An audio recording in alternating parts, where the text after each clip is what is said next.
Buenas noches, damas y caballeros. Bienvenidos un día más al Oráculo de Enro, un programa que está enfocado a dar voz a esos susurros del pasado, en donde la historia y la magia se entrelazan. Mi nombre es Javier Valdivia y seré vuestro guía en esta travesía. Y no solo eso, sino que me une un fuerte vínculo a la Orden del Temple, siendo miembro de la Orden del Resurgimiento del 52. En el programa anterior narramos cómo era la conquista de Tierra Santa en el 1099. Y esas verdades encontradas. Por un lado teníamos a la Iglesia Católica que sacaba a pecho por haber recuperado Tierra Santa y haber expulsado de esta forma a los impuros de allí. Aunque en realidad lo que buscaban era aniquilar a ese enemigo más poderoso que ellos mismos, que era el ejército de los saracenos o musulmanes. La otra verdad eran los que estaban allí combatiendo, que se dieron cuenta de que eso, una lucha por un reino divino, tenía poco, sino que más bien era como una especie de masacre y aniquilación de gente por amor al arte, a decirlo de manera fácil y sencilla. Y por otro lado, la cruda realidad de los peregrinos, esos pobres individuos que abandonan su casa y toman rumbo hacia Jerusalén, a esa tierra prometida, a esa tierra de los cielos.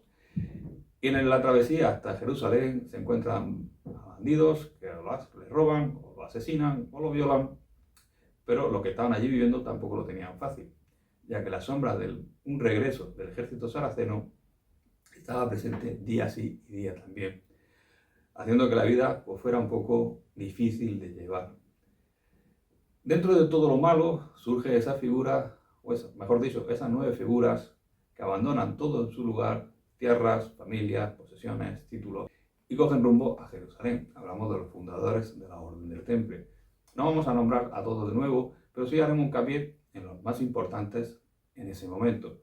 En primer lugar tenemos a Hugo de Payns, que fue el primer gran maestre de la Orden Templaria. Luego tenemos a Godofredo Omar de Lais. Fue importante porque se encargó de estructurar todo lo que era la orden. Al principio eran solo 9, pero a poco tiempo, a un par de meses, ya eran bastantes los que tocaban la puerta. Y un par de años después eran miles. Entonces, había falta una buena estructura para que funcionara todo correcto y como debería de ser. Y otro de los nombres importantes es Hugo I de Champaña.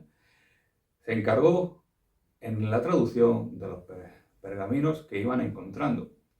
Pensaba que estaban escritos en sarraceno antiguo. Entonces, no los traducía él, sino que los recogía en Jerusalén, los transportaba hasta Francia, se los dejaba lavar y él se encargaba de traducirlos. Dicho de otra forma, se tiraba más tiempo viajando de Francia a Jerusalén, de Jerusalén a Francia, que el tiempo que pasaba en los sitios. Llegaba a lo mejor, en uno de sus viajes creo que no llegó ni a un día en Jerusalén, sino llegar, coger los pergaminos y ir zumbando a Francia para la traducción. Y aunque no era templario o no se reconoció como templario, no podemos olvidar a Bernardo de Claraval, porque fue el que puso la doctrina eclesiástica dentro de la orden. Y al mismo tiempo se encargó de mantener un poco fuera de los focos de la Iglesia Católica a la orden hasta que consiguió la totalidad como una orden cristiana, que fue en el 1119, en el Concilio de Troyes. No podemos decir que fue un archimaestre de la orden templaria. Hoy, en el programa de hoy, vamos a hacer un poco de saltos, no vamos a seguir una línea temporal exclusiva, porque vamos a enfocarnos un poco en qué es el concepto de la orden secreta o oculta, si realmente fue así, qué misión esotérica con X, y luego haremos una explicación de la diferencia de X y S, de la orden templaria, porque hay muchos debates, hay muchas películas, hay muchos libros, y solo hablan de la cima de la montaña. Entonces vamos a explicar qué es esa cima, qué es realmente.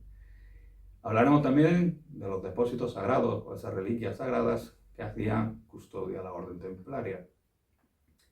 Y por último, haremos muy hincapié cómo era su pensamiento y qué llegaron a aceptar en esa doctrina, haciendo referencia a su emblema non nobis.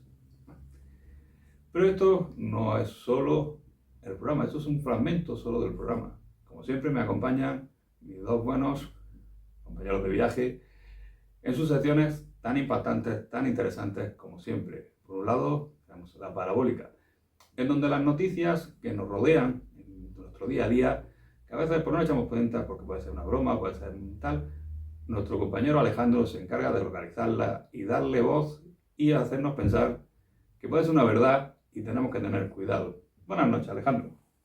Buenas noches, Javier. Bienvenidos nuevamente a La Parabólica, donde trabajamos sin descanso para traeros las noticias más impactantes y oscuras de este planeta, gracias a nuestra antena analógica y al trabajo sin descanso de nuestros becarios.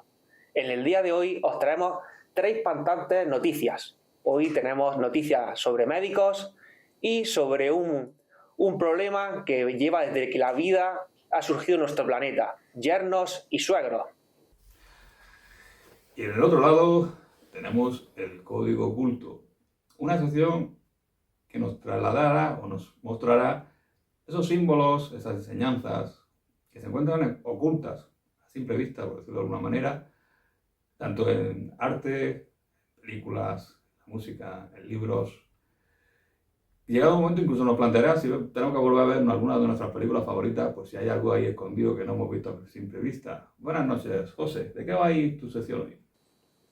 Buenas noches, Javier. Hoy traigo una gran película de finales de los 90 que todos recordaremos hasta lo que yo sé. Icónica en la ficción, El quinto elemento.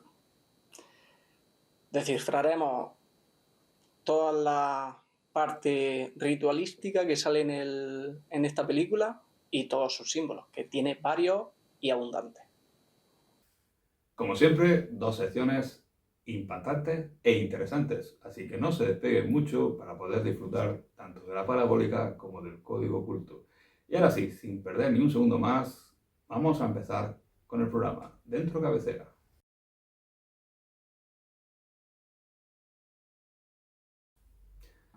Bien, como dije al inicio, hoy nos vamos a centrar en varios puntos y no ir con una línea continuada en el tiempo, sino que ahora haremos algunos saltillos para que lo comprendáis mejor el porqué de algunas cosas. Primeramente empezamos si la orden templaria fue realmente una orden oculta o secreta con el término que conocemos hoy. Es decir, hoy se entiende como una orden secreta algo que está fuera de la luz, es decir, algo que está fuera del ojo humano, ¿no? Pero no era así, porque cuando se crea la orden templaria, todo el mundo sabía dónde estaban, todo el mundo podía acceder a ellos, es decir, realmente era una orden de compañía, por decirlo de alguna manera. Para que me entendáis mejor, es como si el Instituto de la Junta Nacional de Energía Nuclear hiciera pública la fórmula de la bomba H.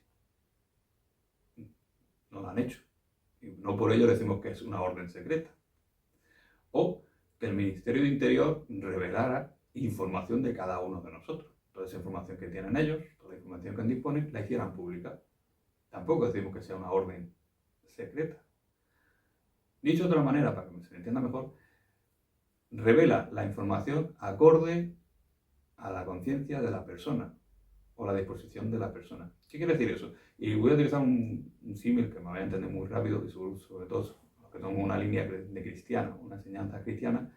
Jesús de Nazaret o Jesús de Cristo tenía 2 formas de transmitir los mensajes. Una de ellas era la parábola, el uso de la parábola. Transmitía información amordada de una manera que las personas que lo estaban escuchando, que no tenían ningún tipo de enseñanza o de crecimiento, pudieran entenderlo. Y la información más densa o con más matices, esa la decía de otra manera, pero para su círculo más cercano. Entonces la orden templaria hacía exactamente lo mismo. Y transmitía una información acorde al momento, acorde a la humanidad. Realmente su misión principal era la de formar a la humanidad para un cambio. Y para que entendáis bien este ejemplo, esta explicación, voy a hacer uso de un ejemplo muy sencillito. Es como el primer año, o el primer día de matemáticas de un alumno o de una alumna que llega a clase, se sienta en su silla, pensando que va a descubrir los números, el 0, el 1, el 2, y de repente la profesora o el profesor se pone a darle álgebra avanzada. Pues los niños en ese momento, y las niñas de ese momento, pues pillarían un trauma. ¿Por qué? Porque no están preparados para entender esa información. Y eso es lo que va a pasar con la orden templaria. Por mucho que quisieran transmitir toda la información, la humanidad no estaba preparada para entenderla. Pero no es por ello una orden oculta, una orden secreta, una orden que estuviera en la sombra. muchísimo menos. Era una orden que estaba ahí, estaba quien la necesitaba, quien tocara la puerta. Y enlazando era su misión, era la de acomodar a la humanidad para eso. ¿De qué manera? Con su misión esotérica, que le decimos que la X. La misión esotérica es unos conocimientos o una información que se transmite acorde al entendimiento de la sociedad en esa época. Como he dicho anteriormente, Jesús utilizaba la parábola. Entonces, los templarios utilizaban un lenguaje sencillo y cercano para que los habitantes de allí lo entendieran y comprendieran que había que hacer algo. ¿Por qué? Porque iban moviendo la máquina para una serie de acontecimientos que vendrían a posteriori. Cuando hablamos de misiones esotéricas con ese, hablamos de una enseñanza ya más internas, que ya tienes que tener una serie de conocimientos, una serie de avances en diferentes ciencias. Hemos usado en la cábala. La cábala se utiliza mucho lo que es la enseñanza esotérica con ese. Pero cuando hablamos con la gente de a pie, pues se utiliza la X, la esotérica, que es un lenguaje más sencillo, que no hace falta tener conocimientos básicos. Y todo lo que hacían los templarios. Los templarios fueron abordando esos conocimientos de manera que la sociedad lo pudiera comprender, para ir amoldando estos principios. Luego los templarios se movían por años bisagras y ellos hacían sus cálculos y sabían que en ciertas franjas de años tenían que hacer una serie de acontecimientos. Ellos sabían que la orden se creaba en ciertos años y que a ciertos años la orden iba a desaparecer. Y aún así lo aceptaron. Nada para nosotros, todo en tu nombre o en tu gloria, Señor. El lema de los templarios. Vosotros imaginaros que cuando llega, saben la fecha de su aniquilación, podéis hacer una idea de la importancia o la fuerza que tenía la orden templaria en ese momento. Es decir, tanto militar, porque no dejaban de ser guerreros, tanto a nivel de sociedad, es decir, la influencia que tenían con diferentes de nobles, de reyes, tanto en Europa como en Oriente, como, podríamos decir, salto del charco y se fueron a América. La influencia que tenía, es decir, incluso podrían haber aniquilado la Iglesia Católica si hubiesen querido. Pero no lo hicieron, no hicieron uso de ese poder, no hicieron uso de esos conocimientos, sino que aceptaron, sin más, su aniquilación. Y esto le llevó a una serie de calvarios bastante graves, ¿no?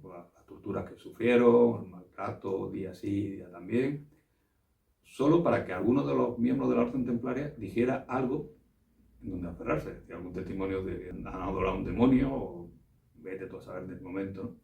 Pero costó que consiguieran decir eso y al final pues alguno cedió y terminó diciéndolo solo para dejar de sufrir. Algo similar, que nos han enseñado desde pequeñitos, lo tenemos con Jesús. Jesús vino, es decir, nació, transcurrió su vida y él sabía que iba a llegar su momento de finalizar. Y finalizó también de mala manera, es decir, lo torturaron en multitud de ocasiones. Entonces son momentos en donde viene por una salvación de la humanidad. Santiago de Molay lo iba a decir, al principio murió uno para salvar a la humanidad, hoy moriremos muchos para salvar a la humanidad, llegará el día que la humanidad se tendrá que sacrificar por ella misma. Esa era parte de las misiones que tenían los templarios. Y aún así, por eso aún al día de hoy no se terminan de entender muy bien por qué hacían las cosas que hicieron, ¿no?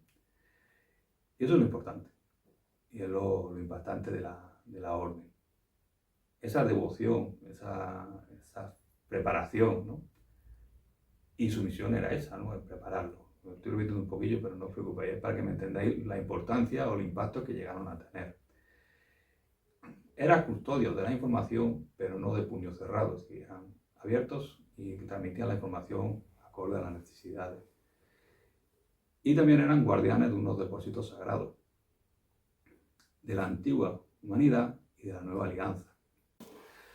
Los depósitos de la antigua alianza tenemos la Arca de la Alianza, las 2 tablas de la ley de la Torá primitiva de Moisés, la jarra de Maná, la vara de Aarón, la espada de David y el candelabro de los 7 brazos. Luego también disponían de los 7 depósitos sagrados de la nueva alianza, la sangre de Cristo, el cáliz o el santo grial, la lanza, que fue la que se usaron para atravesar el pecho de Jesús, los clavos de la cruz, la corona de espinas, la madera de la cruz y el hábito sin costuras de Jesús. Aquí he dado un pequeño inciso, porque este hábito, aunque no ha terminado de recuperarse, es un hábito bastante importante, porque cuando Jesús cayó preso, es decir, lo capturaron y lo torturaron y demás, lo primero que hicieron los soldados fueron arrancarle la ropa a tirones para quedarse con diferentes tipos de prensas de tela, ¿no? Pero el manto, al ser sin costura, era un manto que se hizo en una sola pieza, no fueron capaces de romperlo, y no se atrevieron a destrozarlo, sino que lo sortearon y el que ganara el sorteo se quedaba con el hábito. Esto es diferente a lo del manto de Turín y demás. Era el ropaje que llevaba Jesús en el momento que se entrega. Y luego tenemos los añadidos de la orden templaria. Bueno, para hacer alguna mención de alguno, el manto de Turín, que ya hablaremos de él más adelante, por la importancia y porque fue usado con dos formas diferentes de medir.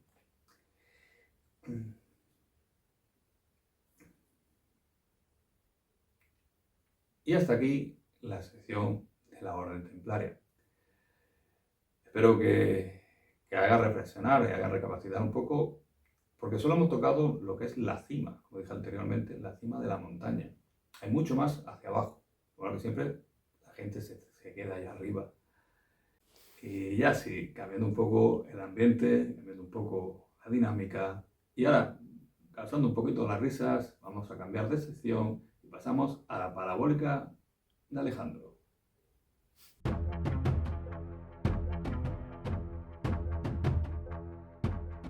Iniciamos la parabólica con la primera noticia, en una jornada que se prometía de mucha felicidad para una joven pareja, aquí en un hospital universitario en España, donde fueron a dar a luz a un precioso bebé, pero la sorpresa es que cuando el momento del nacimiento se quedaron perplejos todos los médicos.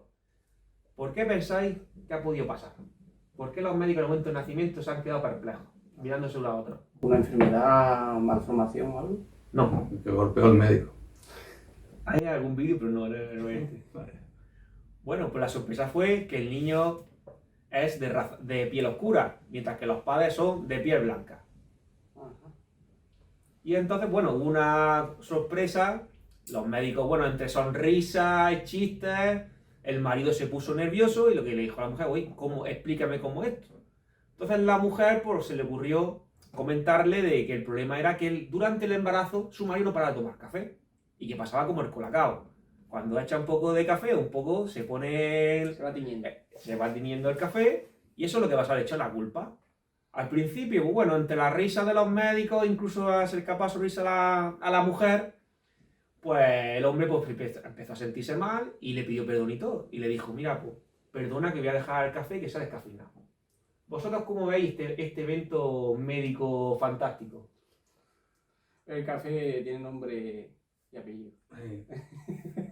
Yo creo que también es Salvador.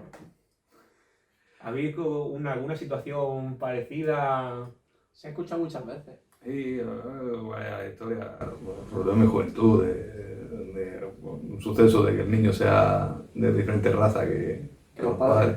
Pero bueno, a lo mejor, ¿cómo va? ¿El café puede teñir? Es verdad, cuando echas un poquito de café en un vaso grande de leche, se pone oscuro. Sí, si bebes mucho café te tiñe los dientes. Bueno, entonces dejamos el equipo médico del Hospital Universitario aquí de España, este caso tan extremo, y confiamos en la medicina. Si ellos no han dicho nada, lo mismo la sonrisa porque habían contado aquí un chiste, todo bueno, ¿no? Como no sé si conocéis, ¿cómo se dice camarero en élfico? No sé. No, lo conozco. El del bar. Bueno, seguimos.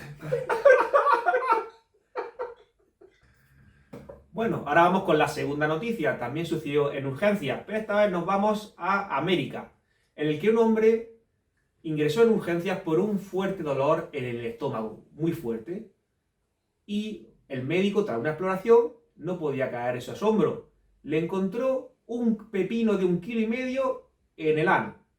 Entre risas decían que el vicio es muy malo, que hay que tener cuidado porque puede ocasionar graves trastornos médicos. Y él decía que no, que eso es que come muchas semillas, las semillas se van por el resto, se van acumulando y van floreciendo. Vamos a oír sobre médicos las noticias. ¿Cómo veis este evento médico? Las macetas tú plantas las semillas y crecen. Y allí hay mucho abono. No hay nada imposible. Sí, podría darse la posibilidad. Remota, pero la posibilidad. Sí, el problema es que pasa más de lo que creemos, porque el padre de un amigo sí que trabaja en un hospital, ha trabajado toda su vida en un hospital, y ese tipo de casos aparecen más frecuentemente de lo que nos creemos. La gente se echa cosas en el maletero que no debería, luego claro, las tiene que sacar. Hay que tener mucho cuidado con la dieta y seguir la mediterránea, que es la que siempre ha ido bien. Bueno, para finalizar tenemos una noticia muy importante.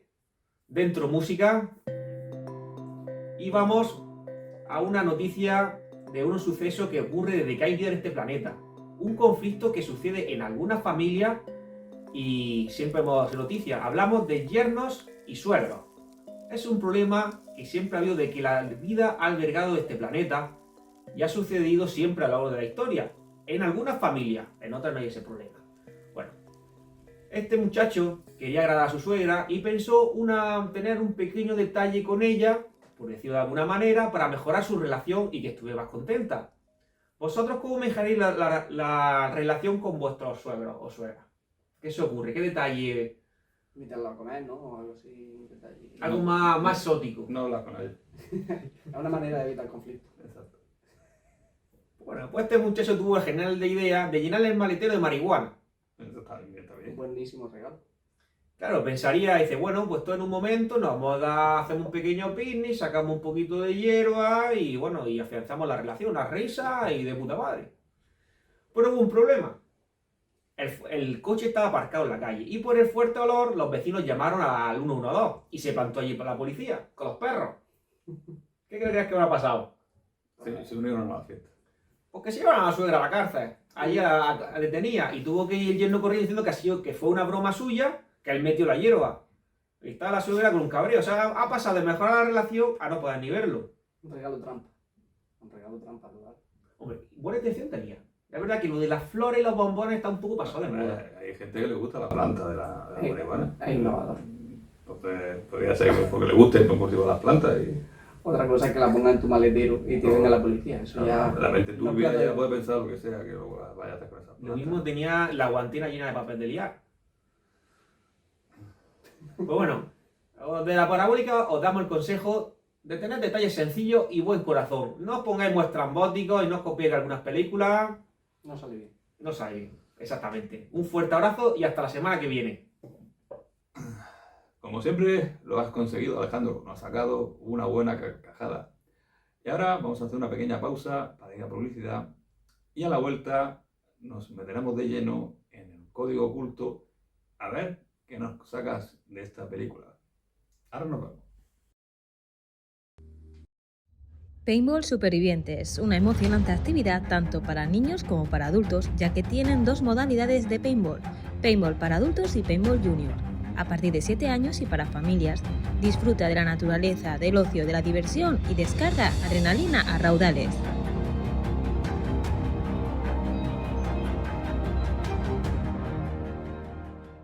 Diverevento es tu sala multifuncional para organizar todas tus fiestas y eventos, ya que cuentan con todo lo necesario: mobiliario, entretenimiento para niños y grandes. Reserva tu sala por horas, cuando lo necesites y como a ti te gusta. Diverevento, en Francisco García Góngora, número 2, Almería. La Casita Jergaleña, un lugar con encanto, comodidad, confort, para 8 personas y para disfrutar de la naturaleza que ofrece nuestro pueblo Jergal en Almería.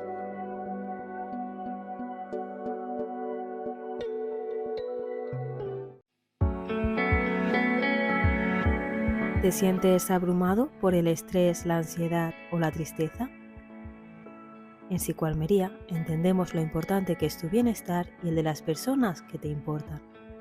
Somos un centro de psicología clínica en Almería, especializado en el tratamiento de la ansiedad, depresión, estrés, autoestima, duelo, adicciones y mucho más. En Psicoalmería, nuestros psicólogos trabajan contigo de forma personalizada, adaptándose siempre a tus circunstancias y metas personales. No estarás solo o sola en tu proceso, ya que contarás con el respaldo de un equipo de profesionales comprometidos con tu avance. Contamos con los psicólogos especialistas más recomendados de Almería, según los últimos estudios de la revista prestigiosa Psicología y Mente y otras de ámbito científico y psicológico. Ofrecemos terapias presenciales en Carretera de Ronda 202 y también online, para que puedas empezar tu camino hacia el bienestar emocional desde donde te sientas más cómodo o cómoda. En Psicoalmería somos especialistas en psicología para adultos y también para infanto-juvenil, es decir, niños y adolescentes, además de terapias de pareja, terapias de familia y terapias de grupo. Además, contamos con formación especializada para realizar la técnica de hipnosis clínica, ofreciendo resultados muy eficaces. Psicoalmería es tu centro de psicología clínica. Psicoalmería es tu mejor compañía cuando quieres empezar.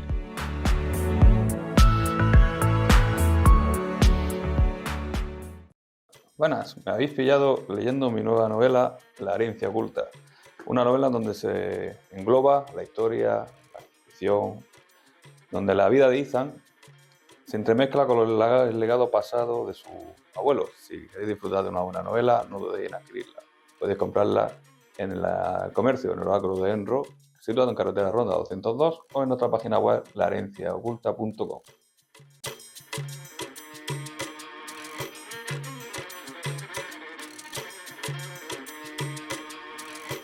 Bienvenido a Código Oculto.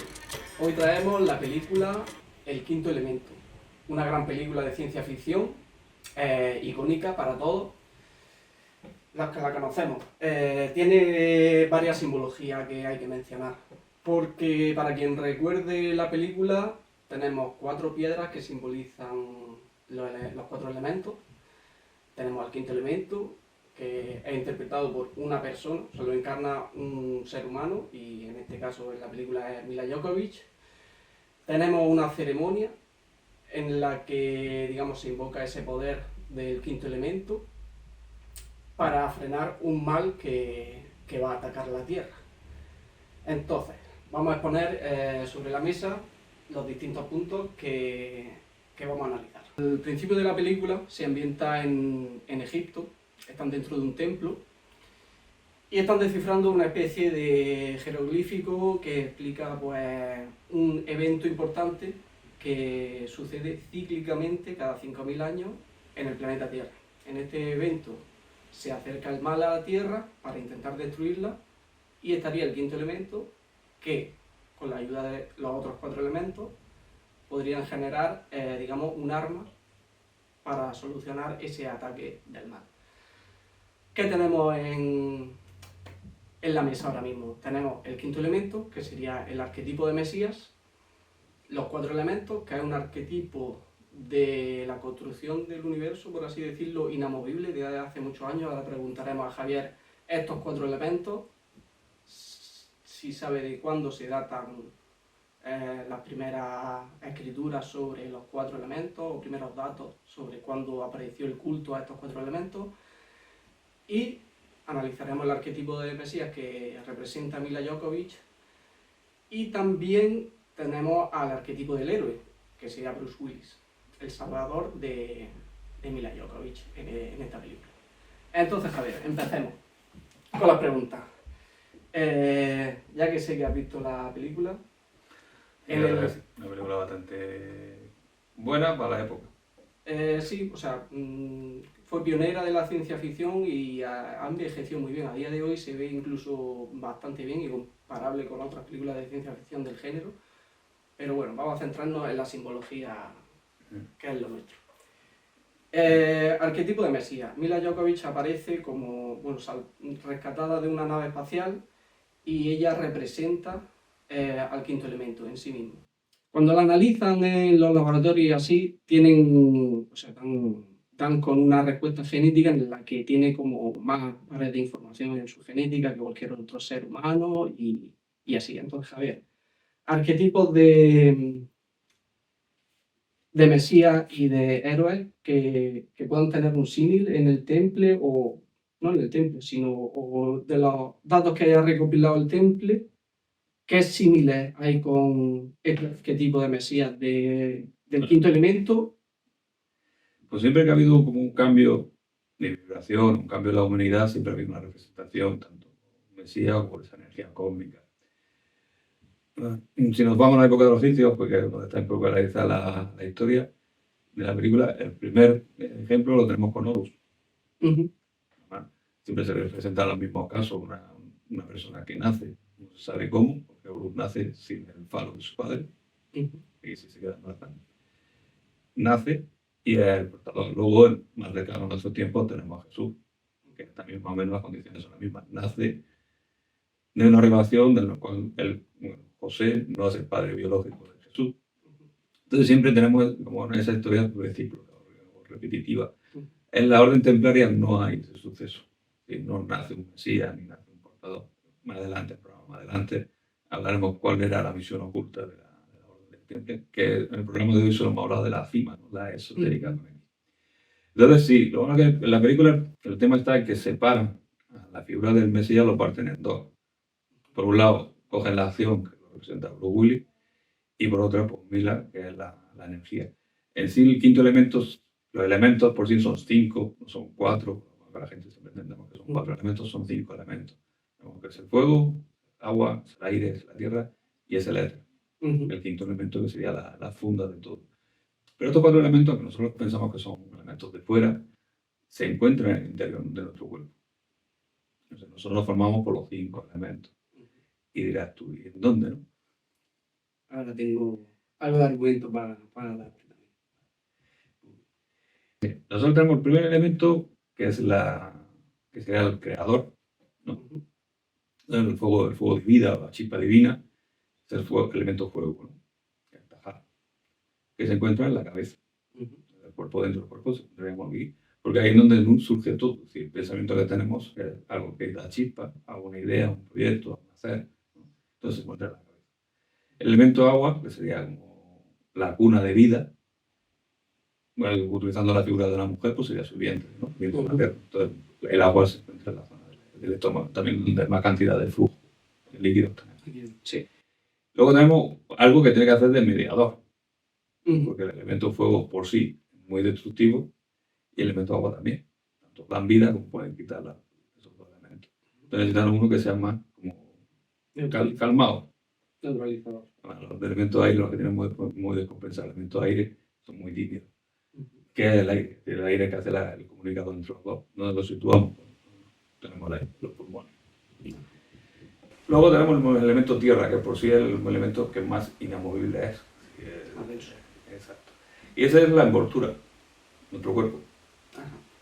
Nuestro cuerpo, todo, músculos, huesos, tendones, órganos, todo lo forma el elemento tierra. ¿Qué sucede? Que cuando hay una descomposición de estos elementos, entre el fuego, el aire y el agua, hay una descomposición, es decir, que hay una alteración entre ellos, tarda mucho tiempo en reflejarse en nuestro cuerpo físico. ¿Qué pasa? Que cuando se daña nuestro cuerpo físico, que es el elemento tierra, ya no se recupera, o cuesta mucho recuperarse. Porque es una consecuencia de algo que ya pasó y se ha ido minando. Aquí da igual las características que tenga, puede ser energético, colorrequista, que puede ser evolutivo, lo que sea. El cuerpo sí, incluso para los científicos, nuestro cuerpo es una centralita eléctrica, nos movemos por el pulso eléctrico. Si hay un desajuste entre esos pulsos eléctricos, cuando se daña el órgano o el músculo o el hueso que tiene que recibir esa carga eléctrica, por final es muy difícil que se vuelva a recuperar. Y el éter sería lo que mucha gente conoce como el aura. Sí, esa envoltura energética que nos mueve los fans de Dragon Ball, pues el aura que sale cuando se transforma en Super Saiyan, pues eso sería el éter. Así que sí, tiene mucho, pero los elementos se conocen desde que hay conciencia y eran más trabajados antiguamente que ahora. Antes sabían que había que estar en una sintonía con la naturaleza, ahí andaban devoción al elemento fuego. Antiguamente se pensaban que eran dioses más que elementos como tal. Entonces se veneraba al fuego, se veneraba al agua, se veneraba al viento, se veneraba a la tierra, pues para los cultivos, para el regadío, para todo, ¿no? Entonces desde época de Mesopotamia, Babilonia, ya... Los dioses antiguos eran los mismos elementos. Claro, lo malo que ahora, cuando se va evolucionando en la cábala, se dan cuenta que los elementos que están fuera de nuestro cuerpo son elementos secundarios. Es decir, en sí tendríamos que hacer, si hiciéramos una jerarquía, pues primero tendríamos los seres divinos, luego estaríamos nosotros, que sería como una especie de flujo de conocimiento, y por nosotros seríamos encargados de dar el conocimiento a los seres elementales. Muchas gracias. Ahí en la película pues, separan esas dos figurillas. Vale. Muchas gracias por la respuesta y lo que iba a comentar de los elementos. Hace un tiempo hice un curso de Vipassana y en esas meditaciones mencionaron los elementos. Me pareció muy curioso porque esta disciplina viene de la India y bueno, no la veo tan conectada, por ejemplo, a la alquimia o otras disciplinas cercanas que sí que tratan los elementos directamente. En una de las explicaciones de las meditaciones explicaron esto de los elementos y dicen que a un nivel celular, o cuando te concentras mucho, este tipo de meditación va de un tipo de concentración en el que enfocas tu atención en partes de tu cuerpo y cosas así. Y uno de los maestros de esta disciplina dijo que llegó a ver los elementos y cómo se formaban, digamos, a nivel celular. Esto científicamente ha sido analizado y realmente los átomos tienen como dos tipos de carga positiva y dos tipos de carga negativa, lo que darían 4 elementos. ¿Sabes desde cuándo se puede datar? Porque claro, es muy remoto, podría ser de chamanes antiguos o incluso antes seguramente antes de la escritura, el culto hacia los elementos. Y ¿qué dato puede tener? Si nos vamos a Egipcio, que es donde hay pues son 3.000 o 5.000 años antes de Cristo. Pero no solo en Egipto, sino en Cuzco, allí ya se databa. Digo Cuzco porque es Machu Picchu. Sí. Me he quedado con la palabra media. Digo, los aztecas ya tienen reflejados ellos los datos, estamos hablando, les digo, hay datos muy, muy antiguos. La gente de cuando lee lo que estudian historia ya ven jeroglíficos donde se data esa expresión a los elementos, porque para ellos no existía un dios unificado como cree la religión cristiana, como cree el budismo, sino que para ellos había muchos dioses. Entonces, veneraban a cada dios por su ese. Al fuego, porque desde el momento que surge el fuego como tal, el fuego de hoguera, ya para ellos era un dios. Y veneraban al fuego como tal. A la lluvia, porque si controlaban la época de lluvia, pues podían cultivar o regar o guardar ese agua a la tierra, porque tenían esa tierra fértil. Entonces, pues, hacían eso. El tema es que hacían sacrificios.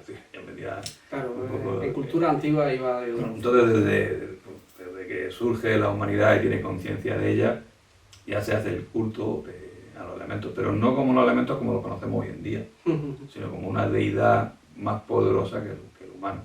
Pero que no hay que buscar fuera, es decir, sí existen los elementos como tal, ¿no? Los elementos de la salamandra, la enondina, los gnomos, que son seres elementales, que no están en el plano estaríamos hablando de otra frecuencia diferente, pero que están ahí y tienen sus más y sus menos, tienen su polaridad positiva, su polaridad negativa, porque al final todos es decir, la realidad surge de la dualidad. Nosotros somos eléctricos, pero también somos magnéticos. Somos positivos como somos negativos. No hablamos del negativo de malo, sino negativo. La palabra maldad o el género maldad la crea el ser humano en su momento. Pero para saber que hay un día necesitamos una noche. Para tener armonía tenemos que tener alteraciones. Entonces, todo al final es dual. Y de ahí se basa mucho lo que es la cábala. Toda la formación de cábala, sobre todo Frank Bardon, que es el padre de la cábala nueva, explica todo esto, implica que el imán tripular, es decir, se forman por pares, esas dos cosas. Atracción, repelente y demás. Entonces, está reflejado también las leyes del Kybalión. Exacto. El principio de género, causa-efecto, la dualidad... La fuerza masculina. No hablamos del género masculino como el hombre, sino la fuerza como tal, que es el astrosol, que es el sol, luego tenemos la fuerza femenina, que es la luna. Todos al final son pares de dos.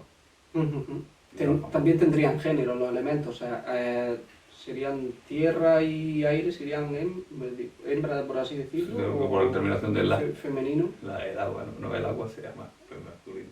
Claro, como has dicho que antes que los abrasivos serían fuego y agua, ya no sé cuál sería. No, pero me refería a abrasivo, me refería porque te dan vida y te quitan vida. Ujú. El tsunami, ¿no? Cuando vivimos el tsunami ahí en la zona de Oriente, es aniquiladora, así rasa. Sí, sí, sí. Entonces hay que tenerla con calma. Y el fuego pasa lo mismo, el fuego, mientras que sea un fuego productivo, Controlado, sí. es bueno, pero cuando te llevas por la ira o la rabia, pues al final explotas y arrasas con todo. Eso. Por eso muchas veces hay que tener los elementos en armonía en nosotros. Y eso viene muy bien cuando hacemos un análisis de nuestra personalidad, vamos anotando y así vemos qué emociones van acordes con qué elementos, ¿no? Si soy una persona que me gusta ser muy del centro de atención, o todos hablen de mí, entonces nuestro elemento fuego está muy controlado. Ajá. Cuando queremos pasamos desapercibidos, que nos da vergüenza, que nos cuesta hablar en público, que tal, pues nuestro elemento aire está muy descompensado. Correcto. Cuando pecamos de abundancia, es decir, de que queremos absorber de conocimientos, pero no de absorberlos porque nos gusta ser... Por tener la batuta, Sí, pero nos gusta tener la última palabra en todo. ¿Sí? Absorbo muchos conocimientos, pero porque creo que dejar en ridículo a los demás. Por el elemento agua está descompensado. No somos personas que somos muy reacios a cualquier cambio, por muy significativo que digo. Si yo tengo la manera de dejar mi bolígrafo aquí, y un día no me lo encuentro aquí, me lo encuentro aquí, y ya entro en histeria, mi elemento tierra también está muy descompensado. Pero también en nuestro cuerpo se va a ver muy deteriorado, porque a lo mejor tenemos cojera, tenemos dolores musculares, tenemos tensión, tenemos enfermedad, tenemos... Entonces nuestro elemento tierra no está bien cuidado. Muchas gracias por la respuesta. Y vamos a ir con una última pregunta en el que vamos a hablar sobre el ciclo o el por qué se marcan fechas. Siempre en todos los eventos ritualísticos que se plasman en películas o en la realidad, hay fechas concretas. Hay la luna llena de no sé qué mes, o pasa cada 500 años, o pasa cada 5.000 años. Dentro del temple se contemplan también este tipo de ciclos, yo no sé si conectados con disciplinas astrológicas, pero creo que también tienen ciertas pautas a la hora de medir el tiempo, o que estos ritos o estos eventos universales tengan como un tipo de reloj. Y la orden, lo comentaba antes, la orden se basa por los años bisagras, se le llama. ¿Qué quiere decir? Que hay un año en donde comienza y hay un año que termina. Son años bisagras. Todo tiene un porqué, todo es cíclico. Y cuando hemos hablado en tu sección de Horus, nació por una causa, y posteriormente surge Jesús, que también surge por una causa, igual que surge Buda, ¿no? Jesús trajo lo que era el amor y Buda trajo el conocimiento, pero que eran cosas que hacían falta para que la humanidad siguiera. Se estipula que cada X años tenemos que repetir un ciclo porque hay un salto de vibración, así que tenemos que cambiar. El tema está que vamos con retraso. Estamos repitiendo el curso vamos con retrasillo. Pero sí, entonces vamos preparándonos porque las lunas llenas tienen mucho significativo. Cuando vienen sucesos puntuales astrológicos son muy remarcados y eso van pasando cada X tiempo, ¿no? Pero que es como todo, es decir, Napoleón, Alejandro Magno fue el primero que lo empezó a usar. Alejandro Magno estudiaba mucho la astrología porque cuando intentó conquistar y expandir su imperio por Asia, aprovechaba las lunas nuevas. Es decir, él no entraba en batalla si no había luna hasta que no empezaba la primera noche de luna nueva. ¿Y es por manía astrológica No, o por la oscuridad de...? porque como a donde iba a seriar le tenían miedo a la oscuridad, pues utilizaban esa oscuridad de la luna nueva, pero estudiaba mucho la astrología. Claro. Para su favor. Entonces, fue Alejandro Magno el primero que empezó a hacerlo. Entonces, se mueve todo nosotros al final nos movemos por ciclo, por nuestras costumbres, por nuestras formas de hacer, pero sí hay momentos muy puntuales de la humanidad que son muy remarcados, porque viene con ese salto de humanidad. El quinto elemento refleja eso, lo hace a 5.000 años vista, pero es por eso, es porque se entiende que la humanidad va a llegar a un momento que va a ser autodestruida, ¿no? Podríamos decirle que sería como la noche oscura del alma. Es un momento en donde tensionamos mucho la cuerda y puede pasar dos cosas, o que conseguimos pasarla o que la cuerda reviente. Entonces es donde viene la lucha entre el bien y el mal, o la luz y la oscuridad. Pero eso lo tenemos día sí, día también, nuestro día a día. Nosotros al final intentamos ser una mejor versión de nosotros. Lo que nos queda es... y estamos, si lo hacemos bien, pues iremos hacia adelante, si quedamos mal, pues quedaremos presos de todo, ¿no? Perfecto, pues nos queda hacerlo bien día a día y esperar a que los ciclos nos pillen a tiempo y que nos pille estudiado. Así que hasta aquí la sección del código oculto y vuelvo a paso a Javier. Muy bien. Y no podemos irnos sin agradecer a nuestros patrocinadores, que gracias a ellos estamos otra semana más aquí. Psicoalmería, Paimba Supervivientes, Liberevento y el comercio El Oráculo de Enro. Y al canal Almería TV por ofrecernos esta pequeña ventana para estar con ustedes. Y a ustedes también, porque sin ustedes seríamos como un faro sin luz. Útil pero poco visible. Y antes de despedirme, quería dejaros una pequeña reflexión que nos inspirará a seguir adelante y a seguir nuestro día a día. Así como la historia, la vida nos enseña que nunca es tarde para volver a empezar, a perdonarnos a nuestras parejas, a nuestras amistades y empezar de nuevo y así encontrar nuestro camino. Así que no lo dudéis, nunca es tarde para comenzar de nuevo. Y hasta aquí, nos vemos la próxima semana. Que disfruten.